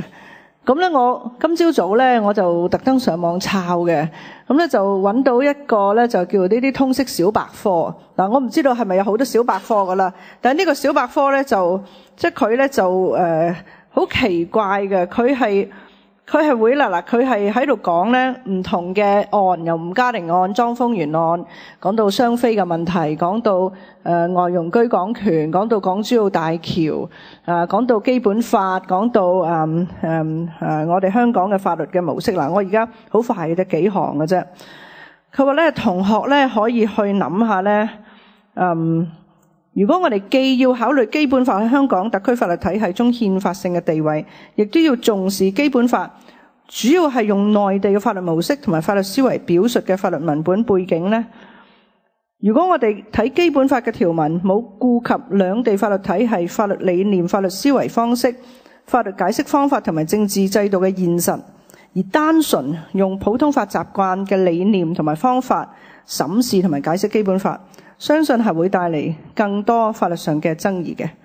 咁咧就叫同學咧去思考呢個問題。呢個梁愛詩思維嚟嘅噃 Ada。我係讀緊通識小百科啊！好典型喎。唔係我所以我係真係咧，我睇完啦，我咁樣講咧，我就話喂，究竟發生咗咩事啊？呢啲咧就真係教俾同學㗎喎。我覺得咧就大家睇多啲呢啲教俾同學嘅網站，去矯正呢啲錯誤啦。呢個人咧係冇睇清楚基本法。佢唔識普通法咧都一件事，佢係根本係唔識得基本法，因為基本法咧就係講話香港特別行政區咧係跟普通法嘅，法庭係要按照普通法咧去解釋法律嘅。咁所以咧你講呢啲咁嘢咧，只不過咧係我正話講嘅無知，唔係講市民嘅無知，係講呢一啲咁樣嘅人嘅無知，係咪？咁但係佢教緊同學喎。點算咧？呢啲係真係好荼毒青少年嘅東西嚟。我覺得自由風新自由風講多啲呢啲嘢咧，同埋我哋咧可以，即係我覺得我哋係應該咧特別咧係當係我真係唔需要再去陪立法會咁多尊貴嘅議員咧去，唔係癲去討論啫。咁我覺得咧我嘅時間咧其實係要嚟去同大家同市民直接傾呢啲問題咧，反而係更有用咯。咁我想譬如提一個例咧，即係天係唔會跌落嚟嘅。雖然咧我哋有一句説話，法律界有一句好古老嘅説話，就話咧天跌落嚟都好，公義都一定要去彰顯嘅。彰顯。咁啊，佢意思即係話咧，法律如果係咁，你就要法律判案，按照法律判案嘅啦。即使嗰個後果係令到你好唔中意嘅，你都要照做。嗱，咁點解咁樣樣咧？咁係好嘅。咁咧就係原因咧，就係你會顯示到嗰個法律係有問題。如果你唔中意嗰個後果嘅時候咧，你就要去做啲嘢啦。譬如咧，舉一個相當近嘅例子咧，就係嗰個竊聽條例嗰度啊。你記得咧，就係長毛啊、古思堯啊，佢哋幾個咧就去告呢個去司法覆核政府咧，就話佢哋冇權去偷聽嘅。咁啊，居然咧即係原訟庭又贏咗，即係政府又輸咗，上訴政府又輸咗，咁啊終審法院都輸埋，咁啊即係話咧。佢哋係冇權啊，政府係冇權偷聽，咁啊好論盡咯。因為廉記咧係有好多人咧，佢日常工作咧就係要偷聽咁啊，咁點算咧？咁因此咧，佢哋就要嗱臨咧，法庭去俾佢哋一個時限咧，去通過呢個立法，咁啊捉住咧立法會咧係要通過咗，所以而家咧你有條竊聽條例。嗰個過程精彩到不得了。嗱，咁咧呢個精彩我哋第日先得閒先講咧，但係呢度可以講俾你聽咧，就係當你輸咗一個司法，政府輸咗一個司法覆核嘅時候咧，佢咪去修補呢個法律嘅漏洞咯。嗱，嗰一條竊聽條例咧都百孔千瘡㗎啦。咁咧就，但係咧我哋有一個法律咧，起碼咧佢係有一個法律嘅基礎去做呢啲幾時可以聽，幾時唔可以聽，你有啲咩保障？你從今咧你就有個法律嘅保障喺度。咁所以咧，邊個人提出一個司法覆核嘅時候咧，其實咧佢有一個公眾嘅利益喺度。如果佢唔牽涉到公法裡面嘅漏洞，根本法庭係唔會俾佢去提呢一個司法覆核嘅。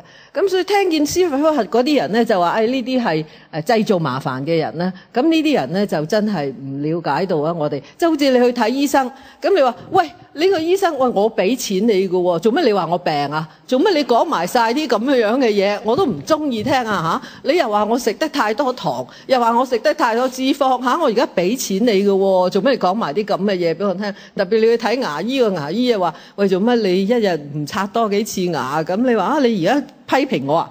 你批評我個人衞生習慣啊嚇！我而家我俾錢你㗎喎，咁嚇你仲覺即係呢一啲咧？你講出嚟你咪係覺得好笑啊？係咪？你法庭咧其實咧就好似一個法治嘅醫生，話俾你聽公家有啲乜嘢嘢咧係不符合法律嘅標準。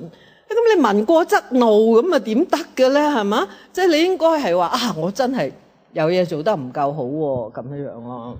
我就想問下一個，我有一個咁嘅觀察咧，其實即係回歸15年咧，我哋嘅司法獨立，即係呢個最後防線守唔守得住咧？有一樣嘢我係好擔心嘅，頭先都一路都講㗎啦。其實係一啲力嘅拉扯嚟嘅，即係譬如啊，習近平講話三權要合作噃，咁樣嚇，唔係三權分立嚇，係三權要合作噃。譬如梁愛詩，你頭先舉個例啦，就話如果法官判案嘅時候明白中央同埋香港嘅關係企喺邊度嘅話咧，咁你就會知道點樣判啦。咁樣就好明顯咧，有一種力咧去拉去，就係話咧香港嘅法院咧，唔該你判案嘅時候，唔該聽聽話話，揣摩一下中央點諗，又或者咧去明白一下中央點諗就好啦，就唔會有呢咁嘅風波啦。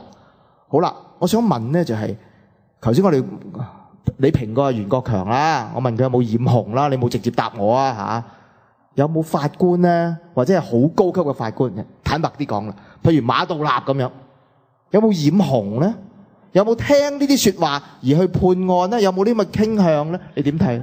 我咧就唔睇法官有冇染紅，我就會睇佢嗰啲判決書有冇染紅嘅。即係話咧，你去估一個人咧有冇染紅咧，係冇乜特別嘅意思。特別一個法官，你好冇乜機會同佢講多兩句。但係咧，你睇個法理嗰度咧，如果佢其實我哋都係一樣嘅睇法啫嘛。即係上次咧就有人因為梁愛詩嘅緣故咧，就有人問話：咁法官唔鬧得嘅咩？咁言論自由，你鬧邊個都得啦。總之你記住世上有一樣嘢叫藐視法庭。咁你係有限，即係獨特嘅情況之下，你就唔可以做啲咁事咧。你點解唔可以批評？但係咧，我哋要注意咧，我哋要對事。即係你要批評嗰一個好多學者咧，譬如你講話華天龍啊，我哋覺得佢判得唔啱啊等等。我話法官漏咗一棟好重要嘅嘢冇講啊，我哋都係批評，而且咧批評得好嚴厲嘅喎。你睇下劍橋嗰班老學究咧，即係鬧嗰啲 House of Lords 嗰啲法官真係唔使本嘅喎，即係話佢又無知啊，又唔記得咗啲最基本嘅原則啊，但係佢係針對嗰一個判決書，所以我亦都係應該去睇個判決書。所以我覺得咧，即係法官嗰個質素啊，其實咧就係最重要嘅。不過咧，我想講一講咧，就係究竟咧，即係最短嘅時間去講，點解法治係咁重要咧？法治最主要嘅就係令到我哋免於恐懼。免於恐懼，即係話你做日常嘅嘢嘅時候咧，你唔使驚有邊個忽然之間咧拉咗你去坐監，或者忽然之間咧要告你，而因為咧佢同嗰個佢係位高權重，咁所以咧嗰個法庭咧就要聽佢嘅說話，判你有罪，或者咧去令到咧你要賠償，或者又令到你去坐監。係法治係令你免於恐懼，但係要做到免於恐懼咧，法治咧要符合一啲條件嘅。所以第一咧，個法律要清晰嘅。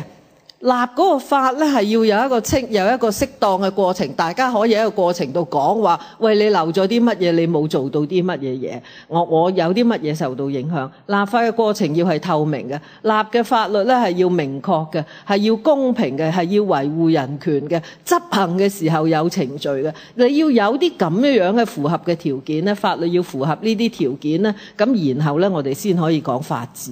咁啊，律師嘅獨立啊，司法嘅獨立啊。即係政府嘅手法啦，呢一啲都係咁，所以我哋而家要講呢一啲嘢，要將佢攤出嚟咧。Ada 其實咧唔需要用一啲咩高深嘅言論，亦都唔需要一啲咩好高深嘅道理，大家咧都係即刻可以諗。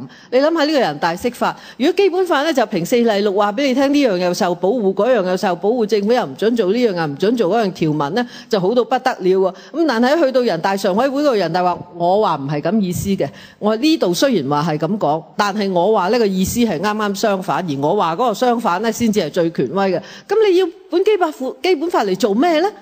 係咪？咁如果你北京係咁睇得起個基本法嘅，你就唔應該亂咁去解釋嗰個基本法嘅條文啦，係咪？咁所以咧，即係我覺得咧，大家去睇話人大釋法咧，人大常委會係最高無上嘅權威，咁所以應該咧去任佢點釋法都得，係完全唔使理咧。呢一啲咧，我覺得係真係唔明白到咧，你一個無論一個國家也好，一個機關也好，如果你要係有嗰個被統治嘅人咧，係對你有信心，你冇信咧，係唔可以成立嘅，你係唔可以繼續做落去嘅。咁呢啲咧係好重要嘅。其實法治咧係幫當權者去用一種和平嘅手法咧，去做到社會穩定嘅目標，唔使日日咧去派軍隊去拉人。我哋嘅節目咧就差唔多完，但仲有幾分鐘咁啦。咁我就想睇下咧，在場嘅觀眾咧，有冇第啲嘅想法評語啊？忽然間好多人，好，咁我哋盡量俾大家講晒，滿足晒大家嘅要求。逐個嚟。咁我都盡量簡單。不過其實就Ada 頭先發現咗啲危啦，咁我都講緊少少機，因為其實我係中學老師嚟，咁教通識科，咁都有教到即係法治嗰部分。咁實在我哋好多嘅教材或者係一啲出邊街嘅 exercise 啊，甚至教育局、考試局咧，考試局嗰人轉頭先再講。咁咧，即係佢俾啲答案咧，可能都係幾模棱兩可嘅。可能講到喂，喺法治精神底下，不過你都要考慮下某一啲嘢，譬如話你班友霸住晒嗰個HSBC 嘅 headquarter 嘅下邊，咁會唔會牽涉到公眾利益啊？係咪喺公眾利益嘅考慮底下咧，呢班人做緊嘅嘢就係唔值得支持或者係唔合法啊等等？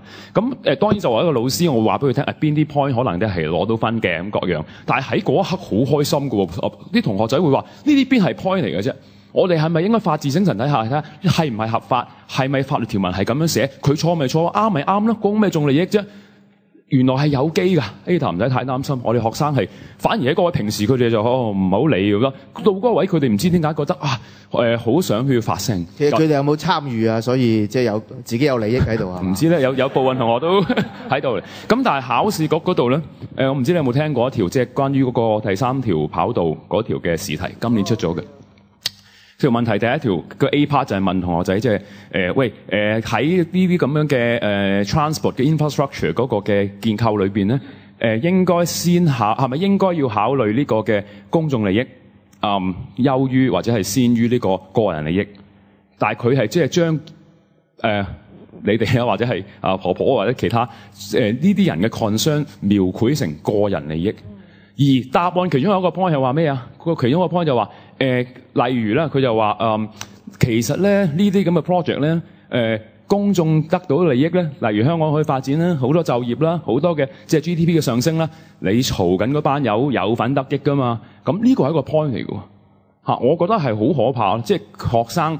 坦白講，梗係為求攞分㗎啦，睇翻 past paper，睇下點樣攞分㗎啦。咁我諗個危其實即係唔單止喺嗰啲小百科度咧，而係個局方其實喺度做緊啲點樣嘅思想教育咧。係咪我哋老師可以受得住咧？咁可能真係要拜託唔可以而家多啲空閒時間做下可能呢啲巡迴嘅。即係呢啲叫梁愛詩思維咧，我哋唔可以俾佢暗地裏咧喺度蔓延咧。佢嗰啲嘢即係千祈唔好遍地開花。即係佢行使佢嘅言論自由，你都要行使你嗰啲言論自由。好，後邊嗰位嚇，係好啊，上邊啦。唔該晒先。咁其實咧，我想回應兩樣嘢啊。第一樣嘢就係關於咧，即係又係有危有機嗰度啊。其實講起法治危機咧，我好深刻有一樣嘢咧，就係其實我成日覺得咧，香港面對即係法治一個嘅困難或者一個威脅咧，其實唔止係習近平嗰啲咩三權合作論啊等嗰啲，係最大影響就係我哋公眾對於法庭嘅一啲觀感啊！即係呢個我都好贊成。我特別深刻記得咧，其實係最近一次咧，咪大橋發生一單意外嘅。咁跟住咧發生一單意外之後咧，咁有記者就訪問其中一個工程師，跟住工程師講就分析點解有呢個案出咗嚟咁樣，跟住佢又話啦，冇啊，就係因為有呢單官司，跟住搞到啲工程咧就搞到好趕咁樣，咁講之後咧就咪有啲咁嘅意外咯。跟住我係嚇親嚇，點解一個咁嘅專業人士佢都可以噏得出啲咁嘅嘢咁樣？咁第二樣我想回應就係關於教育嗰度咧，其實我經歷過即係住喺呢度經歷過呢啲即係可能係司法覆核或者係大橋案等啲，其實我都覺得嘅香港嘅法治教育係好需要，又或者再遠少少講，其實係個公民教育咁樣。咁不過其實我哋自己都留意到，其實回歸咗10幾年啦，其實公民教育嗰個嘅內容啦，佢嗰個嘅甚至係教育局提出嘅一啲嘅課程指引，其實係越嚟越縮窄咁樣。咁所以其實我亦都好期望透過之後可能立法會議員點樣好，就希望咧就係關注翻就係其實我哋公民教育咧，其實係慢慢係去萎縮咁樣咯。咁呢個其實對於年輕一代其實亦都係非常之重要。咁呢個就係我嘅回應嚟嘅。好多謝你啊！好，大家再舉手睇下你哋係邊位？係應該係阿譚香文嚇。你好，係好開心見到阿 Margaret 喺度添。我想講其實呢個法治嘅危險咧，其實係好大嘅機遇。就係 Margaret 講嘅就係公民社會嘅成長，同埋我哋如果有咩嘢咧，就個個企出嚟。咁好似今日我哋都好開心見到好多年青嘅人走出嚟聽呢一個法治。其實好多年青人已經開始係關心嗰個法治。咁就我想問一個問題咧，就係阿 Margaret 頭先所講咧，喺呢個法治最重要就喺立法個過程有透徹嘅討論，但係而家你睇翻立法會咧，你會係好擔心啊？點解咧？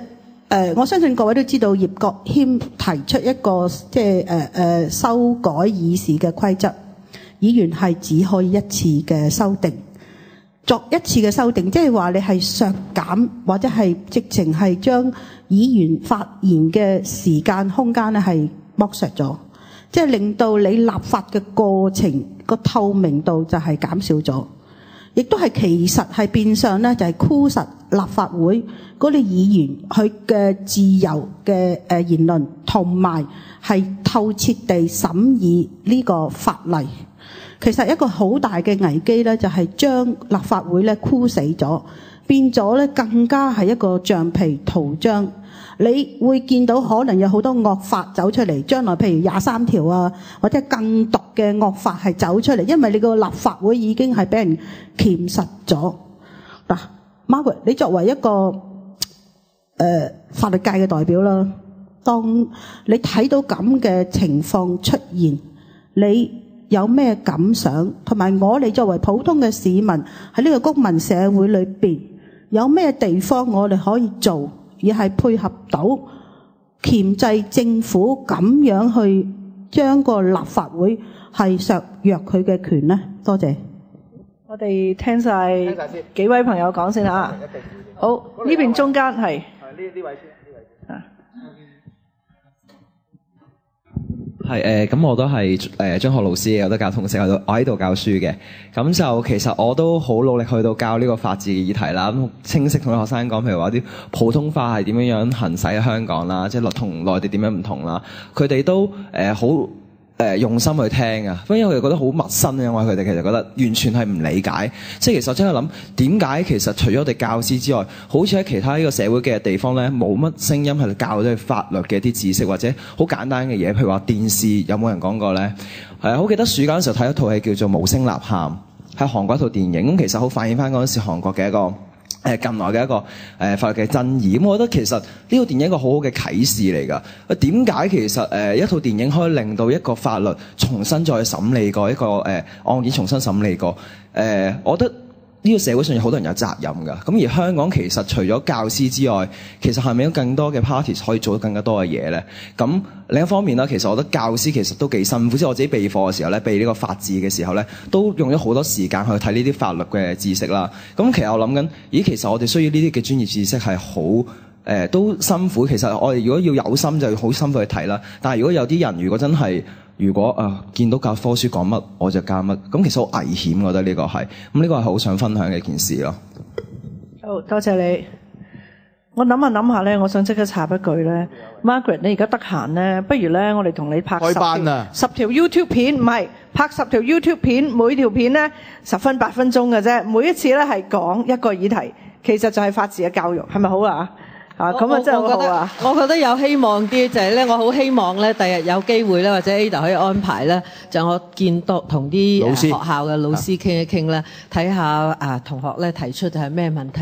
因為我覺得咧法治咧，我哋要解釋法治咧，唔好用高深嘅法律去解釋。我哋好多古仔啦，可以話到俾人聽點解我哋要法治。譬如你講大憲章，其實就係個皇帝係好衰，咁嗰啲諸侯咧就唔放過佢，就要約佢去嗰塊地嗰度咧，同佢講數，就要同佢約法3章。咁呢個就係法治嘅緣起。咁呢啲嘅古仔咧係好好聽嘅，但係我覺得咧，即係最好咧，我哋有機會同老師一齊傾傾。咁我哋睇下整一本書又好，拍片又好，咩都好。總之咧，用一啲簡單嘅方法去做。都可以做，但係拍片學生中意睇。先拍片後整書唔得咯。嗰邊各位朋友，各位講埋先，係你哋好，我就喺香港成長，但係就過去咧就唔喺香港，直至過去嗰2-3年，咁所以咧吳大律師咧，我根本對你嘅名完全都未聽過嚇，咁但係就今日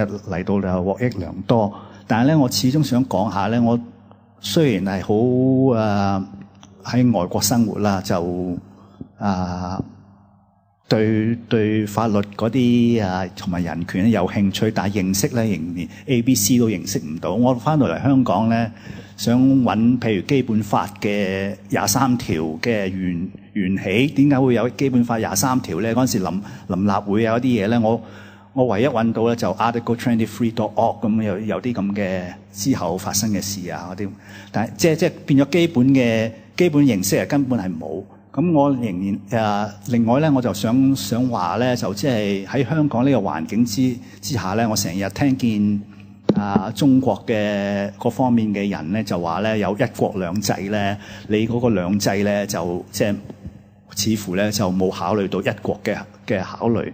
咁而嗰個一國咧係佢係 rule by law 又唔係 rule of law。咁佢即係話 rule by law 咧，我用法律嚟到統治你。咁即係話嗰個統治嗰個權威係大過法律嘅權威嘅，係嘛？咁我就唔知有啲乜嘢嘢可以幫忙咯嚇。但係第一咧就即係我嘅無知，即係好多好似我咁嘅人有興趣但係無知。嗱，你嗰啲古仔咧，我相信係有幫助嘅。譬如話啲個皇帝諸侯嗰啲個古仔嚇。咁但整體我可以互聯網普通去抄下啲咁嘅嘢咧就好少。即係好難抄到，或者係太多而我變咗睇到唔知點。而且我有陣時聽見中方嘅講，譬如梁愛詩好似去過港台2個星期前去過港台，我覺得佢一個好合理嘅人嚟嘅。咁又話喺個英文書院跟修女學嘢，咁即係應該係有一個好好嘅基礎嘅，但係就即係染紅咗。咁呢啲我就唔知你哋有啲咩可以幫到好似我哋呢咁嘅人？好，一陣啦，唔可以一拼作答。好，而家最後我諗兩位朋友添啦，好嘛？兩位最後兩位啦，最高個位啊！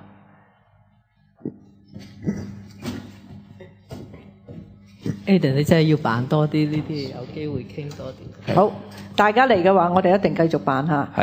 我想請教下咧，即係撇除獨裁國家佢哋嘅法治咧。咁西方國家嘅法治精神係即係點解咧？或者我唔明。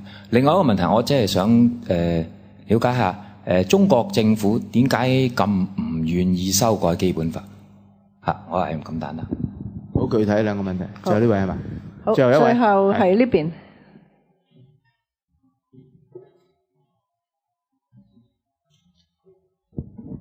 咁其實咧，我都係啱啱升咗做大學嘅大學生啦。咁咧，其實我一直都喺度諗就話，咁如果既然香港嘅傳統咧係跟英國嘅普通法啦，係一個海洋性嘅法例，咁樣同其他可能係歐洲入邊嘅國家，可能法國啊、德國有啲唔同，就佢哋係用一啲大陸性嘅法例啦。咁佢哋嘅傳統係有啲唔同嘅時候，咁如果喺香港嘅呢個情況，咁我哋站喺呢個即係人大嘅呢一邊同埋法院呢一邊嘅時候，咁樣其實行呢個大陸性嘅一個法例，會唔會係一個其中一件出路呢？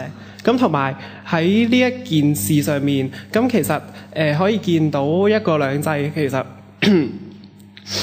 係俾人侵犯嘅時候，咁會唔會最終係令到好多人咧覺得要香港真係要獨立起來先能夠尋找一個另覓一個新嘅景象咧？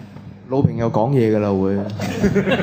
嗱，我簡短回應啦嚇，由最深尾嗰個方開始啦嚇。其實大陸法同普通法咧，即係海洋法咧，佢係各有好處各有嘅個短處嘅，係咪？咁我哋重要嘅咧就唔係究竟係大陸法啦，亦或係普通法，而係我哋講法治，係即係嗰個制度咧。就算你係大陸法之下咧，你都係可以有法治嘅。我哋唔可以話法國人冇法治嘅，係咪？我唔可以話德國人冇法治嘅嚇。咁啊，所以最主要咧係唔係普通法咧係另外一回事。我哋一定要有法治，但係我哋基本法裏面咧係建立咗個普通法咧作為我哋司法管轄區嘅法律體系，咁我亦都見唔到咧，即係點解我哋唔可以咁樣做啦嚇？咁至於話點，剛才嗰位咧就係講點解佢咁避忌修改基本法咧？咁啊，其實有兩個原因嘅。一個原因咧就係好似咧佢哋向來都係講兩個原因，一個咧就好似話喂，我啲三上三落咁莊嚴去訂立嗰個基本法，咁你就咁改咪豈不是好冇面咁啊？咁呢啲我覺得係即係中國憲法都改咗好多次啦，係咪？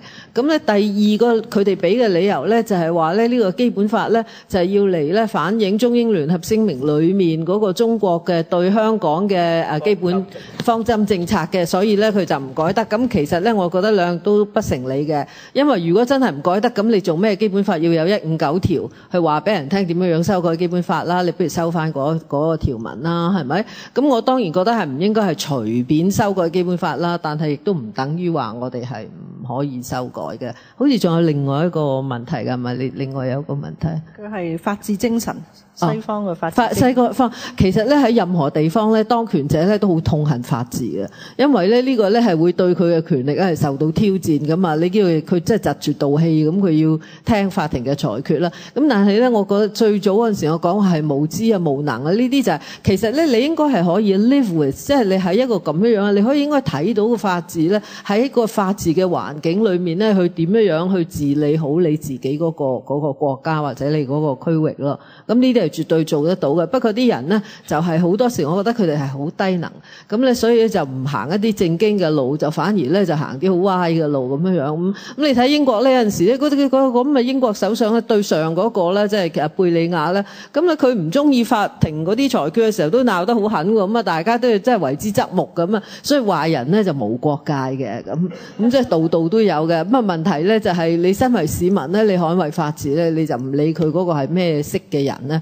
你都要去捍衛嘅。我哋亦都有我哋一套嘅方法，所有嘅人民都係要咁樣做。你估大憲章呢一頭講完個皇帝就範，大家唔係啦，佢咁上下出去啦，冇威脅啦，咁佢又故態復萌，佢咪又拿支槍咪又去逼下佢咯，係咪？咁啊做得幾做啦？佢而家已經成習慣，咁啊於是咧就變咗唔同，因為大家都會熟習點樣做嗰套方法，的確係好過你成日去打交咁解咯嚇。咁啊23條立法咧就係嗰個古仔我一定會講嘅，咁咧令到我咧更有動機去講。最後咧就想答譚香文嗰個問題。譚香文啊，你呢個問題咧係比較即係我點樣留到尾答咧？因為一個嗰個係複雜好多嘅。你問我其實簡短啲嚟講咧，我就覺得咧立法會嘅議員咧好多時佢都唔等時間、唔等心機咧去學。即係點立法究竟係一回乜嘢嘅事，同埋成文法即係我哋寫出嚟嘅法例咧係一回點樣嘅事，我哋去修訂法律咧係要採取乜嘢嘅態度？有陣時時至今日咧，好多時我發現啲官員咧都唔識法律嘅，佢哋拎一條法律嗰個草案嚟咧，實情佢哋唔知嗰個法案係講乜嘅有時。咁咧，因為佢哋咧，你問得佢兩問，佢就叫法律顧問去答你嘅問題㗎啦。咁實在你透過法律咧去執行一啲政策嘅時候，唔通你自己都唔關心嗰條法例係點樣嘅咩？咁所以我覺得即係整個嚟，我覺得立法會最大嘅問題咧就係大家都不務正業，即係佢唔會將啲心機等喺嗰度。咁你話咧去而家咧又話係要有一啲條文咧去禁止人哋去講嘢啦，我覺得呢啲咧你即係議事規則咧嗰個條文係點樣係次要啊。但係你個精神係點係最重要啊！如果你係冇咗個精神嘅時候咧，你點改咧，即只會係越改越壞嘅啫。個精神就係點樣咧？就係要令到咧立法會嘅民選嘅議員咧係可以有時間咧係可以去有空間咧去提出不同嘅觀點，係透過一個理性嘅辯論咧係達到咧對市民最有利嘅最完善嘅一啲法例嘅。